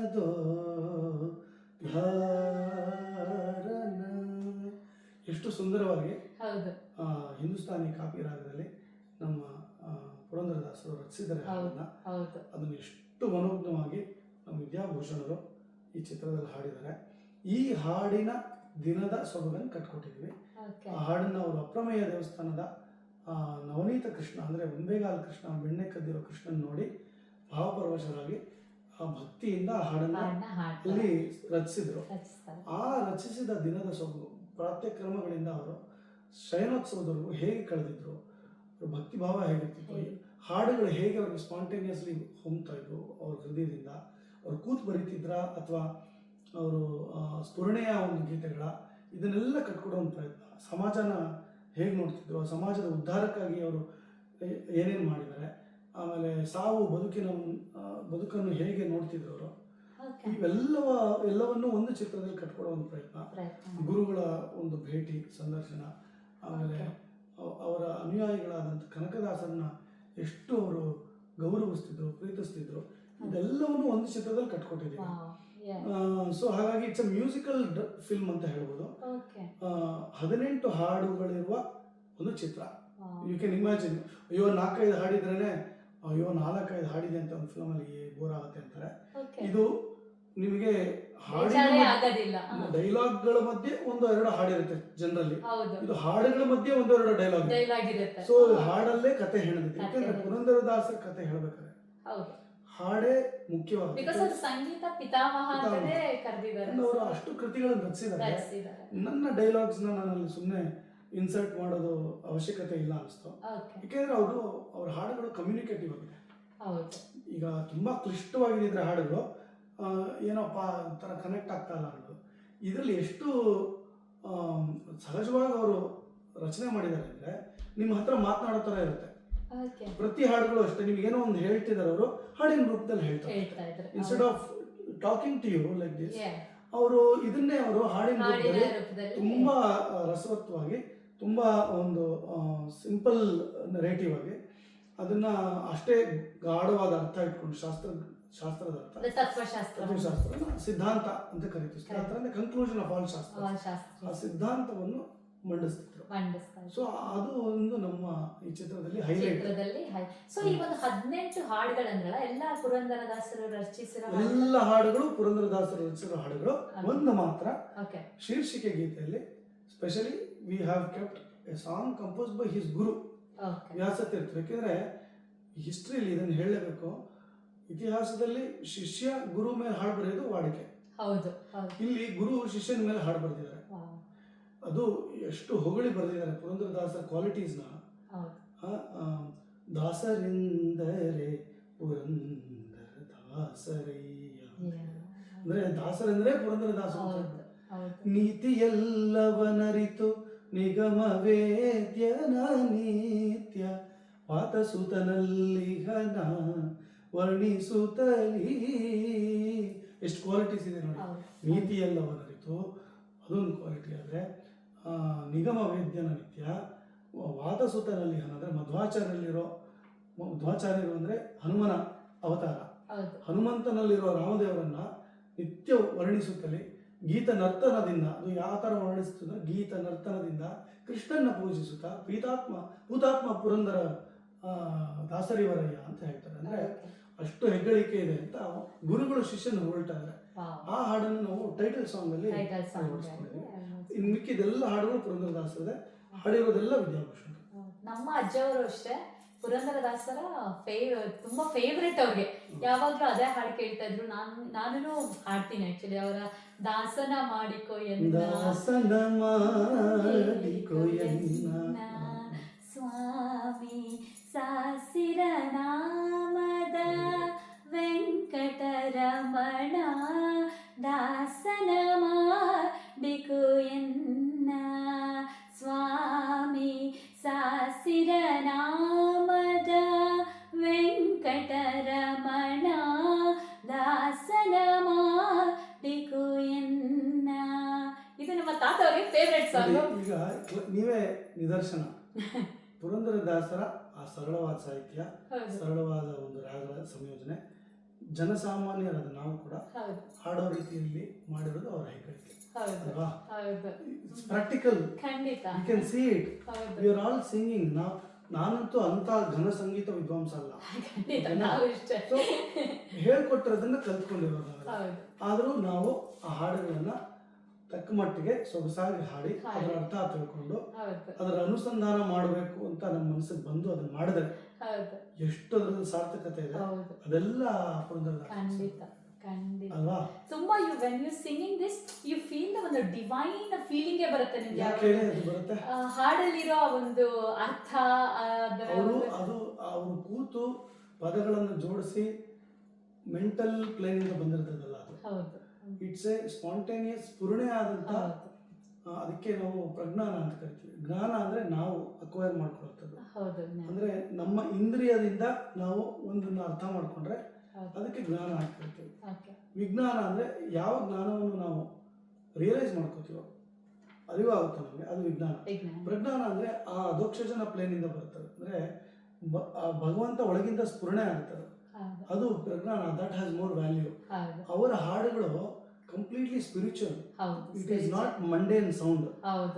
ಅದು ಒಳಗಿಂದ ಬಂದಂತ ಒಂದು ಸ್ಫುರಣೆಯ ಹಾಡುಗಳಾಗಿರೋದ್ರಿಂದ ನಮಗೆ it creates a divine vibration ಸಿಗುತ್ತೆ when we sing those songs. ಹೌದು, that is very important. the will behind the songs, ಪುರಂದರದಾಸರ ವಿಲ್ ಇದೆ. ಹೌದು. ಈಗ ಒಂದು ಎಕ್ಸಾಂಪಲ್ ಕೊಡೋದಾದ್ರೆ, ಈಗ ನಮ್ಮ ಡಾಲರ್, ಆಸ್ಟ್ರೇಲಿಯನ್ ಡಾಲರ್ ಯಾಕೆ ಅದು ವ್ಯಾಲಿಡ್? ಅದು ಪೇಪರ್ ಅದು, ಬಟ್ ಯಾಕೆ ವ್ಯಾಲಿಡ್ ಅಂದ್ರೆ it has the backup of the governments will is there. ಅಂದ್ರೆ ಅದು it's backed up by Australian government. ಅದನ್ನೇ ಕೋಟಾ ನೋಟ್ ಮಾಡಿದ್ರೆ ನಾವು ಸೇಮ್ ಹಾಗೆ ಇದೆ ನೋಡಕ್ಕೆ, ಹೌದು ಎಲ್ಲವೂ ಸೇಮ್ ಇರುತ್ತೆ. ಹೌದು ಅದು ವ್ಯಾಲ್ಯೂ ಇರಲ್ಲ. ಅದಕ್ಕೆ ವ್ಯಾಲ್ಯೂ ಇಲ್ಲ, ಯಾಕೆಂದ್ರೆ it is not backed by the will of the government. ಹೌದು ಸೊ ಎರಡು ಒಂದೇ ತರ ಇದೆ. ಒರಿಜಿನಲ್. ಎಷ್ಟೋ ಎಷ್ಟೋ ಹಾಡುಗಳು, ಸಿನಿಮಾ ಹಾಡುಗಳು, ಭಾವಗೀತೆಗಳು, ಸುಗಮ ಸಂಗೀತಗಳು ಸುಂದರವಾಗಿ ಕಾಣುತ್ತೆ, ಹೌದು ಆದ್ರೆ ಆಳವಾಗಿ ನೋಡಿದಾಗ ನಮಗೆ ಹೌದು. ಇಷ್ಟು ಕಾಡಲ್ಲ. ಯಾಕೆ ಅಂತಂದ್ರೆ ಅದರಲ್ಲಿ ಒಂದು ಮಿಸ್ಸಿಂಗ್ ಇದೆ. ಎಲ್ಲವೂ ಒಂದೇ ತರ ಇರುತ್ತೆ. ಹೌದು ಇದಕ್ಕಿನ್ನ ಚೆನ್ನಾಗಿ ಸಾಹಿತ್ಯನೂ ಕಾಣಿಸ್ಬೋದು, ಹೌದು ತುಂಬಾ ರಾಗವು ತುಂಬಾ ಚೆನ್ನಾಗಿರ್ಬೋದು. But what the missing link is ಆ ಒಂದು ಸ್ಫುರಣೆ, ಆ ಸ್ಪಿರಿಚುವಲ್ ಸೌಂಡ್ ಬೇರೆ, ಮೆಟೀರಿಯಲ್ ಸೌಂಡ್ ಬೇರೆ. ಅದು ಬ್ಯಾಕ್ ಆಫ್ ಇದಿದೆ, ಬ್ಯಾಕಪ್ ಇದೆ, ವಿಲ್ ಇದೆ, ಅದು ಭಗವಂತನ ವಿಲ್ಲು, ಮಹಾನ್ ವಿಲ್ ಇದೆ. ಹೌದು ಇಲ್ಲಿ ಜನಸಾಮಾನ್ಯರು ರಚನೆ ಮಾಡೋದು. ಮಾಡಿದ್ರು. ಸೊ ಹಾಗಾಗಿ ಆ ವಿಲ್ ಇರೋದಿಲ್ಲ. ಹೌದು ಅರ್ಥ ಆಯ್ತಲ್ಲ? ಇದೊಂಥರ ಯಾವಾಗ್ಲೂ ಮಾಸ್ಟರ್ ಪೀಸ್ ತರ, ಯಾವಾಗ್ಲೂ It is all spiritual. Time ever green songs. ಇದು ಅಲೌಕಿಕ, ಹೌದು ಅಲೌಕಿಕ. ಅಲೌಕಿಕ, ಅದೇ ಡಿಫರೆನ್ಸ್ ಅಷ್ಟೇ. ಹೌದು ಬಹಳ ಚೆನ್ನಾಗಿ ಎಲ್ಲ ವರ್ಣಿಸಿದ್ರಿ. ಸೊ ಈ ಒಂದು ಮೂವಿ ಹರಿದಾಸ ದಿನಚರಿ, ಆ ನೇಮ್ ಹೇಳ್ದಂಗೆ ಒಂದು ಅನ್ವರ್ತಕ ನಾಮ, ಈ ಒಂದು ಪುರಂದರ ದಾಸರ ಒಂದು ದಿನದ ದಿನಚರಿಯನ್ನ ಅದು ಹೇಳುತ್ತೆ. ಸೊ ನೀವು ಹೇಳ್ದಂಗೆ ಆ ಒಂದು ಸಾಂಗ್ ಹೇಳಿದ್ರಿ ಈಗ ತಾನೆ, ಆ ಒಂದು ಸಾಂಗ್ ನ ನೀವು ಇದರಲ್ಲಿ ಚಿತ್ರೀಕರಣ ಮಾಡಿದ್ದೀರಾ ಅಲ್ವಾ ಸರ್? ಹೌದು. ಓಕೆ. ಸೊ ಹಾಗೆ ನಾವು ಈಗ ತಾನೇ ಪುರಂದರದಾಸರ ಬಗ್ಗೆನೂ ಇವರೆಲ್ಲ ಹೇಳಿದ್ರು. ಸೊ ಒಂದು 15ನೇ ಶತಮಾನದಿಂದ ಇದ್ರು, 4.25 ಲಕ್ಷ ಕೃತಿಗಳನ್ನ ಬರೆದಿದ್ರು. ಸೊ ಈ ಒಂದು ಹರಿದಾಸ ದಿನಚರಿಯಲ್ಲಿ 18 ಸಾಂಗ್ ಹಾಡುಗಳಿದೆ ಅಂತ ಎಲ್ಲ ಹೇಳಿದ್ದಾರೆ. ಸೊ ಈ ಒಂದು ದಾಸ ಸಾಹಿತ್ಯದ ಬಗ್ಗೆ ಎಲ್ಲ ಒಂದು ಬಹಳಷ್ಟು ಇದರಲ್ಲಿ ಎಲ್ಲ ಒಂದು ನೀವು ಇದ್ರ ಬಗ್ಗೆ ಎಲ್ಲ ಹೇಳಿದ್ದೀರಾ. ಸೊ ದಯವಿಟ್ಟು ಈ ಒಂದು ಮೂವಿನ ನೀವು ಮರೆಯದೆ ನೋಡಿ. ಸೊ ಅಡಿಲೇಡಲ್ಲಿ ಈಗ ತಾನೇ ನೀವು ಎರಡು ಶೋಗಳನ್ನ ಮಾಡಿದ್ದೀರಾ, ತುಂಬಾ ಭರ್ಜರಿಯಾಗಿ 2 ಶೋ ನಡೆದಿದೆ. ಸೊ ಈಗ ಸಿಡ್ನಿ ಮತ್ತೆ ಮೆಲ್ಬೋರ್ನ್ ಅಲ್ಲಿ ಬರ್ತದೆ, ಅದ್ರ ಬಗ್ಗೆ ಹೇಳಿ ಸರ್. ಖಂಡಿತ. ನನ್ನ ಮಹದಾಸೆ ಇದ್ದಿದ್ದು ಯಾಕೆಂದ್ರೆ 50 ದಿನ ಡಿಸೆಂಬರ್ ಅಲ್ಲಿ ರಿಲೀಸ್ ಆಗಿದ್ದ ಫಿಲ್ಮ್ ಇದು, ಡಿಸೆಂಬರ್ 5ನೇ ತಾರೀಕು 50 ದಿನ ಇಂಡಿಯಾದಲ್ಲಿ ಪೂರೈಸಿ ಅಮೆರಿಕಕ್ಕೆ ಹೋಗಿ 135 ಶೋ ಮೇಲೆ ಆಗಿ, ನಿನ್ನೆ ಒಂದು ಶೋ UK ಆಗಿದೆ, ಆಮೇಲೆ ಕೆನಡಾಲ್ಲಿ ಶೋಸ್ ಆಗಲಿದೆ, ಸಿಂಗಪುರಲ್ಲಿ ಆಗಲಿದೆ, ಸ್ವಿಟ್ಜರ್ಲ್ಯಾಂಡಲ್ಲಿ 4ನೇ ತಾರೀಕಿದೆ. ಸೊ ಹೀಗೆ ಪ್ರಪಂಚಾದ್ಯಂತ ಫಿಲ್ಮ್ ಎಲ್ಲ ಕಡೆ ಹೋಗಿದೆ. ಆದರೆ ನನಗೆ ಆಸ್ಟ್ರೇಲಿಯಾಗ ನಾನು ಇಷ್ಟು ವರ್ಷಗಳು ಇದ್ದಿದ್ದಂಥ ದೇಶಕ್ಕೆ ತರಲೇಬೇಕು ಅಂತ ನಾನು ಖುದ್ದಾಗಿ ನಾನು ಬಹಳ ವರ್ಷಗಳು ಅಡಿಲೈಡ್ನಲ್ಲಿ ಇದ್ದಿದ್ದರಿಂದ ಅಲ್ಲಿ ನಾನು ಫಸ್ಟ್ ಶುರು ಮಾಡಬೇಕು ಅಂತ 2 ಒಳ್ಳೆ ಶೋಸ್ ಆಯಿತು. ಐಮ್ಯಾಕ್ಸ್ ಅಂತ ದೊಡ್ಡ ಸ್ಕ್ರೀನ್ನಲ್ಲಿ 370 ಜನ ಸಿನಿಮಾ ನೋಡಿ ಮೆಚ್ಕೊಂಡು ಅದ್ರ ವಿಡಿಯೋಸ್ ಎಲ್ಲ ನಮ್ಮ ಯೂಟ್ಯೂಬ್ನಲ್ಲಿದೆ. ಸೊ ಆ 2 ಶೋಗಳನ್ನು ಮುಗಿಸ್ಕೊಂಡು ನಾನು ಮೆಲ್ಬರ್ನ್ ಮತ್ತು ಸಿಡ್ನಿಲಿ, ಮೆಲ್ಬರ್ನ್ನಲ್ಲಿ 6ನೇ ತಾರೀಕು ರಾಮನವಮಿಯ ದಿನ 12 ಗಂಟೆಗೆ ಆಸ್ಟರ್ ಥಿಯೇಟರ್ ಅಂತ, it's one of the best theatres in Australia, heritage cinema, 900 seat plus ಇದೆ, ಹತ್ತತ್ರ 1000 ಸೀಟ್ಗಳಿದೆ, ಅಲ್ಲಿ ನಾವು ಮಾಡ್ತೀವಿ. ಸಿಡ್ನಿನಲ್ಲಿ again another heritage cinema called the Chauvel ಅಂತ, ಅದು ಇಟ್ ಈಸ್ ಇನ್ ಪ್ಯಾಡಿಂಗ್ಟನ್. 5ನೇ ತಾರೀಕು ಸಿಡ್ನಿಲಿ, April 5 4 Sydney Paddington the Chauvel ಅನ್ನೋ ಒಂದು ಪ್ಲೇಸ್ ಅಲ್ಲಿ ಮಾಡ್ತಾ ಇದ್ದೀರಾ ಸಿನಿಮಾಸ್. ಹೌದು, ಶವಾಲ್ ಅಂತಾರೆ. ಸೊ ಆ ಸಿನಿಮಾಲ್ ಮಾಡ್ತಿದೀವಿ. ಟಿಕೆಟ್ಸ್ ಬೇಗ ಬುಕ್ ಆಗ್ತಿದೆ, ಎಲ್ಲರೂ ಟಿಕೆಟ್ಸ್ ಬುಕ್ ಮಾಡಿಕೊಂಡು ನಿಮ್ಮ ಫ್ಯಾಮಿಲಿ ಅವ್ರನ್ನೆಲ್ಲ ಕರ್ಕೊಂಡ್ ಬರ್ಬೇಕಾಗಿ ನಾನು ವಿನಂತಿಸ್ತೀನಿ. ನೀವು ಆಗ್ಲೇ ಅವ್ರು ಕೇಳಿದ್ರೆ ಟೇಕ್ ಅವೇ ಬಗ್ಗೆ ಈಗ ಬರೋರು ಏನ್ ಟೇಕ್ ಅವೇ ಅಂತ ಮೂಲಭೂತವಾಗಿ ಆ ಸಿದ್ಧಾಂತದ ನೆಲೆಯಲ್ಲಿರ್ತಕ್ಕಂಥ ಆಳವಾದ ಅರ್ಥ ಅದೇ ಕೇಂದ್ರ ಬಿಂದು. ಅಂದ್ರೆ ದಾಸ ಸಾಹಿತ್ಯವೇ ಕೇಂದ್ರ ಬಿಂದು. ಆ ದಾಸ ಸಾಹಿತ್ಯ ಎಷ್ಟು ರಿಚ್ ಅಂತ ಒಂದು ಮನಸ್ಸಿಗೆ ತಾಟಿ ಅದನ್ನ ಹೊತ್ಕೊಂಡು ಹೋಗ್ತಾರೆ ಅವರು. ಅಂದ್ರೆ ಈ ಪುರಂದರದಾಸರದು ಸುಧಾಮೂರ್ತಿಗಳು ಅದನ್ನು ತುಂಬಾ ಚೆನ್ನಾಗಿ ಹೇಳಿದ್ರು. ನಾನು ಕೂತು ನೋಡ್ತಾ ಇದ್ದೆ, ಈ ಪುರಂದರದಾಸರ ಯಾವ ಮುತ್ತುರತ್ನ ನೀವು ಆರಿಸ್ತೀರಿ ಖಜಾನೆಯಿಂದ ಅಂತ. ಎಲ್ಲವೂ ಮುತ್ತುರತ್ನ. ಈ 18 ಮುತ್ತುರತ್ನಗಳನ್ನ ತಗೊಂಡು ಹೋಗೋದು ಒಂದು ಟೇಕ್ಅವೇ, ಅದು ಮುಖ್ಯವಾಗಿ. ಇನ್ನ ಎಲ್ಲರಿಗೂ ಒಂದು ಟೇಕ್ಅವೇ ಇದೆ. ಯಾರು ಸಂಗೀತ, ಸಾಹಿತ್ಯ, ಪಾರಂಪರಿಕ ಮೌಲ್ಯಗಳು ಅಂದ್ರೆ ಹೆರಿಟೇಜ್ ವ್ಯಾಲ್ಯೂಸು, ಆಮೇಲೆ ನಮ್ಮ ಆಧ್ಯಾತ್ಮಿಕ ಚಿಂತನೆಗಳು, ಈ ಎಲ್ಲ ಅದರ ಯಾರಿಗೆ ಬಯಕೆ ಇರುತ್ತೋ, one might be interested in just artistic presentation, ಅಥವಾ ನಮ್ಮ ಹೆರಿಟೇಜ್, ಅದು ನಮ್ಮ ದೇವಸ್ಥಾನಗಳು, ಆಮೇಲೆ ಪುರಂದರದಾಸರ ಪರಂಪರೆ, ಅದನ್ನೆಲ್ಲ ತಿಳ್ಕೊಳ್ಬೇಕು. Even archaeologically, if you really look, archaeological point of view ನೋಡಿದಾಗ ಒಂದು architecture will attract so many people. Okay ಯಾಕೆಂದ್ರೆ ನಾವು ಶೂಟ್ ಮಾಡಿರೋದೆಲ್ಲ ಆರ್ಕಿಯಾಲಜಿಕಲ್ ಲೈಸೆನ್ಸ್ ತಗೊಂಡು ಆರ್ಕಿಯಾಲಜಿಕಲ್ ಸೈಟ್ಸಲ್ಲಿ. ಸೊ ನಿಮ್ಮನ್ನ 16ನೇ ಶತಮಾನಕ್ಕೆ ಟ್ರಾನ್ಸ್ಪೋರ್ಟ್ ಮಾಡುವಂತ ಒಂದು ಪ್ರಯತ್ನ ಮಾಡಿದ್ದೀರಾ. It's not easy to do a periodic film. ಹೌದು, ಎಲ್ಲೂ ನಿಮಗೆ ಪ್ಲಾಸ್ಟಿಕ್ ಪೇಪರ್ ಕಾಣಬಾರ್ದು, ಎಲ್ಲೂ ಈ ಮಾಡರ್ನೈಸೇಷನ್ ಕಾಣಬಾರ್ದು, ಟಾರ್ ಹೊಡಿಬಾರ್ದು, ಅದೇ ಎಸ್ಪೆಷಲಿ 15ನೇ ಶತಮಾನಕ್ಕೆ ಕರ್ಕೊಂಡು ಹೋಗ್ಬೇಕು ಅಂದ್ರೆ ಸೊ ಅದನ್ನೆಲ್ಲ ನೋಡದೆ ಒಂದು ಒಂದು ಕಣ್ಣಿಗೆ ಖುಷಿ. ಸೊ ಇದನ್ನೆಲ್ಲ ತಗೊಂಡು ಹೋಗ್ತಾರೆ ಟೇಕ್ ಅವೇ. ಒಬ್ಬೊಬ್ರಿಗೆ ಒಂದೊಂದು ಇಷ್ಟ ಆಗ್ಬೋದು, ಒಬ್ರಿಗೆ ಜಸ್ಟ್ ಮ್ಯೂಸಿಕ್ ಇಷ್ಟ ಆಗ್ಬೋದು. ಸೊ ಆಮೇಲೆ ಇದು ಇಂಪಾರ್ಟೆಂಟ್ ಏನಂದ್ರೆ ಇವರ ಒಂದು ದಿನದ ದಿನಚರಿ ಹೇಗಿತ್ತು, ಎಸ್ಪೆಷಲಿ ಆ ಜಗದೋದ್ಧಾರನ ಸಾಂಗ್ ನೇ ನೀವು ಇಟ್ಕೊಂಡು ಅದನ್ನ ಬರೀತಾರೆ, ಆ ಹಾಡನ್ನೇ ಒಂದು ಇಟ್ಕೊಂಡು ಹೇಗಿತ್ತು ಅನ್ನೋದೇ ಅವ್ರಿಗೆ ಒಂದು ದಿನ ನೋಡಿದ್ರೆ ಗೊತ್ತಾಗ್ಬಿಡುತ್ತೆ ಅಂತ ಅನ್ಸುತ್ತೆ ಆಡಿಯನ್ಸ್ಗೆ ಹೇಗಿರ್ಬೋದು ಇವ್ರಿಗೆ ಒಂದು full life style. That is the whole concept. ಅವ್ರು ಒಂದು ದಿನ ಹೇಗೆ ಬದುಕ್ತಿದ್ರೋ ಹಾಗೆ ಅವ್ರ ಜೀವನ ಪೂರ್ತಿ ದೀಕ್ಷೆ ತಗೊಂಡ್ಮೇಲೆ ಜೀವನ ಪೂರ್ತಿ ಅವರು ಅದನ್ನ you can extrapolate any of his day and it would be glorious or more glorious than this day. So ಅದು ನನ್ನ ಒಂದು ಆಸೆ ಆಗಿತ್ತು. ಅದು ಬಹಳಷ್ಟು ಜನ ನೋಡಿ ಮೆಚ್ಕೊಂಡಿದ್ದಾರೆ. ಸಾವಿರಾರು ಜನಗಳು ಬಂದು ನನಗೆ ಅವರ ಒಂದು ಮೆಚ್ಚುಗೆಯನ್ನು ವ್ಯಕ್ತಪಡಿಸಿದ್ದಾರೆ. Hopefully Sydney and Melbourne will also embrace in the same way. ಖಂಡಿತ ಸರ್, ತುಂಬಾ ಖುಷಿ ಆಗ್ತಾ ಇದೆ. ಸೊ ಬಹಳಷ್ಟು ಮಾಹಿತಿ ಕೊಟ್ರಿ ನೀವು. ನನಗೆ ಇನ್ನೊಂದು ಏನ್ ಆಸೆ ಅಂದ್ರೆ ನೆಕ್ಸ್ಟ್ ನೀವು ಪುರಂದರದಾಸರ ಒಂದು ಬಯೋಗ್ರಫಿನೇ ಮಾಡ್ಬೇಕು ನೆಕ್ಸ್ಟ್ ನೀವು ಕೇಳ್ತಿದ್ದಾರೆ. ಎಲ್ಲಿ ಹೋದ್ರು ಆ ಪ್ರಶ್ನೆ ಬರುತ್ತೆ, ನೀವು ಬಯೋಗ್ರಫಿನೇ ಮಾಡಿದ್ದ. ನನಗೆ ಅನ್ಸಿದ್ದು ಮೇರು ನಟರಾದ ರಾಜ್ಕುಮಾರೇ ಮಾಡಿದ್ದಾರೆ, ಆಮೇಲೆ ಅಶ್ವಥ್ ಮಾಡಿದ್ದಾರೆ. ಸಿನಿಮಾಗಳು ಇದೆ, ಕಾದಂಬರಿಗಳು, ಕಥೆಗಳು ಎಲ್ಲ ಬರ್ತಾನೆ ಇದೆ, ಅವರು ಟಿವಿ ಸೀರಿಯಲ್ಸ್ ಬಂದಿದೆ. ಸೊ ಹಾಗಾಗಿ ಇದೊಂದು ಡಿಫರೆಂಟ್ ಆಗಿದೆ ಇದೊಂದು ಪ್ರಯತ್ನ. ಸೊ ಪುರಂದರದಾಸರಿಗೆ ಒಂದು tribute, at the same time ನಮ್ಮನ್ನು ನಾವೇ ಒಂದು ಪ್ಯೂರಿಫೈ ಮಾಡ್ಕೊಳ್ಳುವಂತ ಒಂದು ಆಕ್ಟ್ ಇದು. ಯಾಕಂದ್ರೆ by doing this we have purified ourselves. So ಅದರ ಜೊತೆಯಲ್ಲಿ ಮುಂದಿನ ಪ್ರಾಜೆಕ್ಟ್ ನನ್ನ ರಾಮಾಯಣ ಪ್ರಾಜೆಕ್ಟ್ಗೆ ಇದು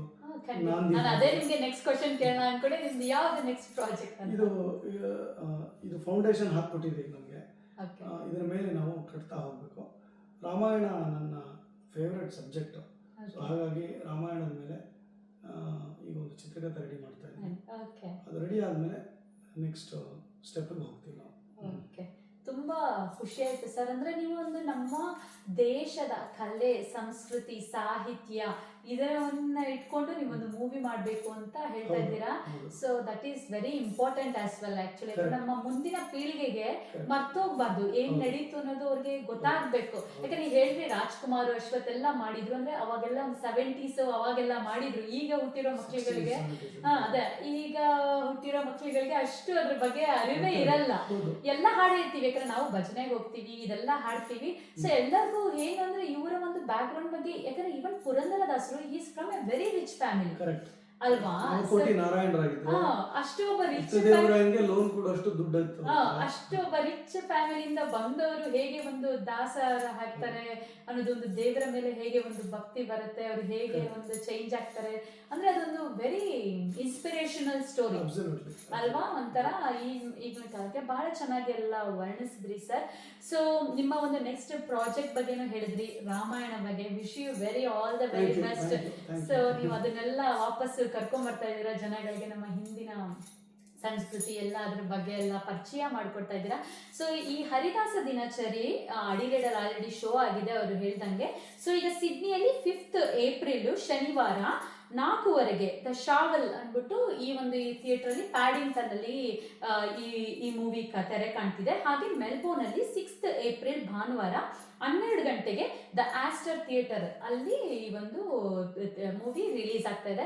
ಸೊ ದಯವಿಟ್ಟು ಈ ಮೂವಿನ ಮರೆಯದೆ ಎಲ್ಲರೂ ಬುಕ್ ಮಾಡ್ಕೊಂಡು ಹೋಗಿ. ನಮ್ಮ ಒಂದು ಇದು ಇವರ ಒಂದು ಫೇಸ್ಬುಕ್ ಪೇಜ್ ಇದೆ, ಕರಿಗಿರಿ ಫಿಲ್ಮ್ಸ್ ಅಂತ. ಹಾಗೆ ನಮ್ಮ ಅಪ್ಪು ರೇಡಿಯೋದಲ್ಲಿ ನಾನು ಎಲ್ಲ ಒಂದು ಫ್ಲೈಯರ್ಸ್ನ ನಾವು ಶೇರ್ ಮಾಡ್ತಾ ಇದ್ದೀವಿ. ಅಲ್ಲಿ ಎಲ್ಲ ಡೀಟೇಲ್ಸ್ ಇದೆ, ಹೇಗೆ ನೀವು ಟಿಕೆಟ್ಸ್ನೆಲ್ಲ ನೀವು ಹೇಗೆ ಬುಕ್ ಮಾಡ್ಬೋದು ಅಂತ ಎಲ್ಲ ಫಾಲೋ ಮಾಡಿ. ಆ ಡೀಟೇಲ್ಸ್ನೆಲ್ಲ ನಾವು ಈ ಇಂಟ್ರ್ಯೂ ಜೊತೆನೂ ಎಲ್ಲ ಪೋಸ್ಟ್ ಮಾಡ್ತೀವಿ. ದಯವಿಟ್ಟು ಈ ಒಂದು ಮೂವಿನ ನೀವು ನಿಮ್ಮ ಫ್ಯಾಮಿಲಿ ಒಂದು ಹೆಚ್ಚಿನ ಸಂಖ್ಯೆಯಿಂದ ಒಂದು ಫ್ಯಾಮಿಲಿ ಕೂತಿ ನೋಡುವಂಥ ಸಿನಿಮಾ ಇದು. ಖಂಡಿತ ನೋಡಿ ಅಂತ ನಾನು ಹೇಳ್ತೀನಿ. ಸೊ ಗಿರೀಶ್ ಅವರೇ, ನೀವು ಇವತ್ತು ನಮಗೆ ಒಂದು ಇಂಟರ್ವ್ಯೂ ಕೊಟ್ಟು ನಿಮ್ಮ ಒಂದು ಹಿನ್ನೆಲೆಯ ಬಗ್ಗೆ, ನೀವು ಚಿಕ್ಕದಿಂದ ಎಲ್ಲ ಮತ್ತೆ ವಿದ್ಯಾಭ್ಯಾಸದಿಂದ ಹಿಡಿದು ಇಲ್ಲಿ ತನಕ ಫಿಲ್ಮ್ ಮೇಕರ್ ಆಗಿ ಹೇಗೆ ಒಂದು ರೈಟರ್ ಆಗಿ ಎಲ್ಲ ಹೇಗೆ ಬೆಳೆದು ಬಂದ್ರಿ ಹೇಳಿದ್ರಿ, ಹೇಗೆ ನಿಮ್ಮ ಒಂದು ಪರಂಪರೆ, ನಿಮ್ಮ ಹೆರಿಟೇಜ್ ಎಲ್ಲ ಹೇಗೆ ಒಂದು ನಿಮಗೆ ಪ್ರಭಾವ ಬೀರ್ತು ಈ ಒಂದು ಮೂವಿನ ಮಾಡೋದಕ್ಕೆ ನಿಮಗೆ. ಯಾಕಂದ್ರೆ especially you came from that Haridasa ಆ ಸಂಸ್ಕೃತಿ ಎಲ್ಲ ಬಂದಿರೋದು, ಅದು ನಿಮ್ಗೆ ಒಂದು ಹೆಚ್ಚಿನ ಪ್ರಭಾವ ಬೀರಿದೆ. ಸೊ ನಿಮ್ಗೆ ಒಂದು ಪುರಂದರದಾಸರ ಒಂದು ದಿನದ ದಿನಚರಿನ ಜನಗಳಿಗೆ, ಎಸ್ಪೆಷಲಿ ಈ ಒಂದು ಜಗದ್ದೋದ್ಧಾರ ಸಾಂಗ್ನ ಅವ್ರು ಹೇಗೆ ಬರೆದ್ರು ಅನ್ನೋದು, ಆ ಒಂದು ದಿನದ ದಿನಚರಿ ಅಂದ್ರೆ ನೀವು ಒಂದು ದಿನ ನೋಡ್ರೆ ನಿಮ್ಗೆ ಗೊತ್ತಾಗುತ್ತೆ ಪುರಂದರದಾಸರ ಫುಲ್ ಡೈಲಿ ಲೈಫ್ ಹೇಗಿತ್ತು ಅನ್ನೋದು ಒಂದು ಶೋ ಮಾಡುತ್ತೆ. ಸೊ ಅವ್ರು ಏನ್ ಟೇಕ್ ಅವೇ ಅಂದಾಗ್ಲೂ ಹೇಳಿದ್ರು ಗಿರೀಶ್ ಅವರು, ಇದರ ಒಂದು ಕೆಲವರಿಗೆ ಆರ್ಕಿಟೆಕ್ಟ್ ಹೇಗಿತ್ತು, ಒಂದು 15ನೇ ಶತಮಾನದಲ್ಲೆಲ್ಲ ಹೇಗಿತ್ತು ಅದು, ಆ ಸಾಂಗ್ಗಳು ಎಲ್ಲ, ಒಂದು ಪುರಂದರದಾಸರ 4.25 ಲಕ್ಷ ಸಾಂಗ್ ಅಲ್ಲಿ ಈ ಒಂದು ಸಾಂಗ್ ಪ್ಲಸ್ ಅದರ ಜೊತೆ ಅನ್ನೊಂದು 18 ಸಾಂಗ್ಗಳು ಒಂದು ಇಂಪಾರ್ಟೆಂಟ್ ಮುತ್ತುಗಳನ್ನ ತೆಗೆದು ನೀವು ಅದನ್ನೆಲ್ಲ ಒಂದು ಮ್ಯೂಸಿಕ್, ಅವ್ರಿಗೆ ಮ್ಯೂಸಿಕ್ ಪ್ರಿಯ ಆಗುತ್ತೆ. ಸೊ ಸಾಹಿತ್ಯ, ಸಂಗೀತ, ಅದರ ಎಲ್ಲರ ಒಂದು ಯಾರಿಗೆ ಒಂದು ಪ್ಯಾಷನ್ ಇರುತ್ತೆ ಅವ್ರಿಗೆಲ್ಲ ಒಂದು ಖುಷಿ ಆಗುತ್ತೆ. ಹಾಗೆ ಮಕ್ಕಳುಗಳಿಗೆ, ಫ್ಯಾಮಿಲಿ ಅವ್ರಿಗೆಲ್ಲ ಪುರಂದರದಾಸರ ಬಗ್ಗೆ ಒಂದು ತಿಳ್ಕೊಳ್ಳೋಕೆ ಅವಕಾಶ ಆಗುತ್ತೆ. ಪರ್ಟಿಕ್ಯುಲರ್ಲಿ ಆ ಶತಮಾನಕ್ಕೆ ಹೋಗಿ ನಮ್ಮ ಭಾರತ ಎಷ್ಟು ಸಮೃದ್ಧಿಯಾಗಿತ್ತ, ಆಮೇಲೆ ಆ ಪೇಸ್ ಕೂಡ ನಾವು ಈ ಚಿತ್ರದ ಗತಿ ಏನಿದೆ ಹೇಗಿದೆ ಅದನ್ನ ನಾವು ಆ ಶತಮಾನಕ್ಕೆ ಅಳವಡಿಸ್ಕೊಂಡು ಬಿಸಿ ಲೈಫ್ ತೋರಿಸಿಲ್ಲ. ಸ್ಲೋ ಪೇಸ್ ಅನ್ಸ್ಬೋದು ಜನಕ್ಕೆ, but that was the natural pace. That is actually the natural pace for human being to live. ನಾವು ಫಾಸ್ಟ್ ಲೈಫ್ ಹೋಗೋದು ಅದನ್ನೆಲ್ಲ ಇದ್ರಲ್ಲಿ ತುಂಬಾ ಚೆನ್ನಾಗೆಲ್ಲ ಮೂಡ್ ಬರ್ಸಿದೆ. ಸೊ ಖಂಡಿತ ನೋಡಿ. ಸೊ ಗಿರೀಶ್ ಅವರೇ, ನೀವು ಇವತ್ತು ನಮ್ಮ ಒಂದು ಅಪ್ಪು ರೇಡಿಯೋಗೆ ಬಂದು ಬಹಳಷ್ಟು ನಿಮ್ಮ ಒಂದು ಹರಿದಾಸ ದಿನಚರಿ ಬಗ್ಗೆ, ನಿಮ್ಮ ಬಗ್ಗೆ ಎಲ್ಲ ಬಹಳಷ್ಟು ಶೇರ್ ಮಾಡಿದಿರಾ. ಸೊ ನಮ್ಮ ಶ್ರೋತೃಗಳಿಗೆ ನಿಮ್ಮ ಒಂದು ಮೆಸೇಜ್ ಕಡೆಯದಾಗಿದೆ, ಶ್ರೋತೃಗಳಿಗೆ ಈ ಒಂದು ಇಂಟರ್ವ್ಯೂ ಮುಗಿಯೋಕ್ಕಿಂತ ಮುಂಚೆ ಒಂದು ಏನಾದ್ರು ನೀವು ಮೆಸೇಜ್, ಅಡ್ವೈಸ್, ಸಜೆಷನ್ ಏನಾದ್ರು ಕೊಡೋದಿದ್ರೆ? ಅಡ್ವೈಸ್ ಕೊಡೋಷ್ಟು ದೊಡ್ಡವಲ್ಲ. ಮೊದಲನೇದಾಗಿ ನಿಮಗೆ ಜ್ಯೋತ್ಸ್ನಾ ಅವರಿಗೆ, ಅಪ್ಪು ರೇಡಿಯೋ ಜ್ಯೋತ್ಸ್ನಾ ಅವರಿಗೆ ಧನ್ಯವಾದಗಳು. ಸಿಡ್ನಿ ಕರೆದು ಈ ಇಂಟರ್ವ್ಯೂ ಮಾಡ್ತಾ ಇರೋದು ಬಹಳ ಸಂತೋಷ ಕೊಟ್ಟಿದೆ. ಶ್ರೋತೃಗಳು ಹೇಳಬೇಕು ಅಂತಂದರೆ, ಹರಿದಾಸರ ದಿನಚರಿ ಕೇವಲ ಒಂದು ಮನೋರಂಜನೆಯ ಚಿತ್ರವಲ್ಲ, ಅದು ಮನೋರಂಜನೆಯೂ ಕೂಡ ತದ್ಬೇರೆ ಪ್ರಶ್ನೆ. ನಮ್ಮ ಪಾರಂಪರಿಕ ಮೌಲ್ಯಗಳನ್ನು ಎತ್ತಿ ಹಿಡಿಯುವ ಒಂದು ಕೆಲಸವನ್ನು ನಾವು ಆಗಾಗ್ಗೆ ಮಾಡ್ತಾ ಇರಬೇಕು.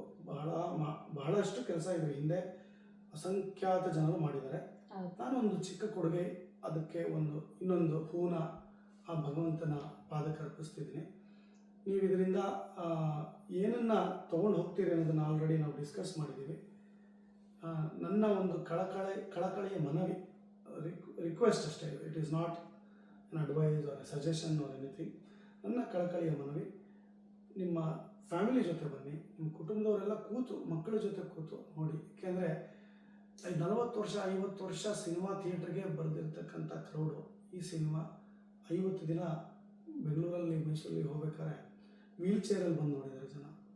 ಅಮೆರಿಕದಲ್ಲಿ ಮಕ್ಕಳು, ಕನ್ನಡ ಮಾತನಾಡುವ ಮಕ್ಕಳು, ಮಾತಾಡದಿರೋ ಮಕ್ಕಳು, ಈವನ್ ಅಲ್ಲಿನ ಲೋಕಲ್ಸ್ ಅಂದರೆ Americans, whites plus non Kannadigas, ಬೆಂಗಾಲಿಗಳು, ಗುಜರಾತಿಗಳು, ತಮಿಳ್ನವರು, ಮಲಯಾಳದವರು, ತೆಲುಗು ಎಲ್ಲರೂ ಬಂದು ಕನ್ನಡದ ಒಂದು ಚಿತ್ರ ಅಂತ ಎಣಿಸದೆ ಇದೊಂದು ಭಾರತದ ಚಿತ್ರ ಅಂತ ನೋಡಿ. ಆಮೇಲೆ ಇದರಲ್ಲಿ ಉತ್ತಮವಾದ ಇಂಗ್ಲೀಷ್ ಸಬ್ಟೈಟಲ್ಸ್ ಇದೆ. ಸೊ ಮಕ್ಕಳಿಗೆ ಅರ್ಥ ಆಗಲಿಲ್ಲ ಅಂದರೂ ಅವ್ರು ಬಂದು ಇದರಲ್ಲಿ ಆ ಮೌಲ್ಯಗಳನ್ನು ಅರ್ಥ ಮಾಡ್ಕೊಂಡು ಹೋಗೋ ಅವಕಾಶ ಇದೆ. So it's a request from my side. So you will definitely get something if you come and watch this film. So I request all of you, ಆಸ್ಟ್ರೇಲಿಯಾದ ಎಲ್ಲ ವಾಸಿಗಳಿಗೂ ನಾನು ಕಳಕಳಿಯ ಪ್ರಾರ್ಥನೆ ಅನ್ನುತ್ತದೆ, ಬನ್ನಿ ಇಂಥ ಚಿತ್ರಗಳನ್ನು ಪ್ರೋತ್ಸಾಹಿಸಿ. ನಾವು ಇನ್ನೊಂದಷ್ಟು ಈ ಥರ ಚಿತ್ರಗಳನ್ನು ಮಾಡೋದಕ್ಕೆ ನಮಗೆ ಒಂದು ಪ್ರೇರಣೆ, ಹುಮ್ಮಸ್ಸು ಬರುತ್ತೆ. ಅದನ್ನು ನಾನು ಹೇಳೋದಕ್ಕೆ ಇಷ್ಟಪಡ್ತೀನಿ. ಖಂಡಿತ ಸರ್, ತುಂಬ ಥ್ಯಾಂಕ್ಸ್. ಇವತ್ತು ನಮ್ಮ ಅಪ್ಪು ರೇಡಿಯೋಗೆ ಬಂದು ನೀವೊಂದು ಸಂದರ್ಶನ ಕೊಟ್ಟಿರೋದು I think it's my pleasure as well. So ನೀವೊಂದು ನಮ್ಮ ಪ್ಲಾಟ್ಫಾರ್ಮ್ಗೆ ಬಂದಿರೋದು. ಸೊ ಖಂಡಿತವಾಗಿ ಈ ಹರಿದಾಸ ದಿನಚರಿ ಸಿಡ್ನಿ ಮತ್ತು ಮೆಲ್ಬೋರ್ನಲ್ಲಿ ಬರ್ತಾ ಇದೆ, ಎಲ್ಲ ರಿಲೀಸ್ ಆಗಿದೆ. ಸೊ ನೀವು ಖಂಡಿತ ಇದನ್ನು ಮೂವಿನ ನೀವು ಮರಿದಂಗೆ ನೋಡಿ ಅಂತ ಹೇಳ್ತಾ ನಮ್ಮ ಒಂದು ಈ ಸಂದರ್ಶನವನ್ನು ಮುಗಿಸ್ತಾ ಆಯ್ತು. ಸೊ ನಿಮ್ಮ ಒಂದು ಬಿಸಿ ಟೈಮಲ್ಲಿ ಬಂದು ನೀವು ನನಗೆ ಇವತ್ತು ಇಂಟರ್ವ್ಯೂ ಕೊಟ್ಟಿರೋದು ಕೂಡ ಧನ್ಯವಾದ ಸರ್. ಧನ್ಯವಾದಗಳು. ಧನ್ಯವಾದಗಳು. Thank you. Thank you sir.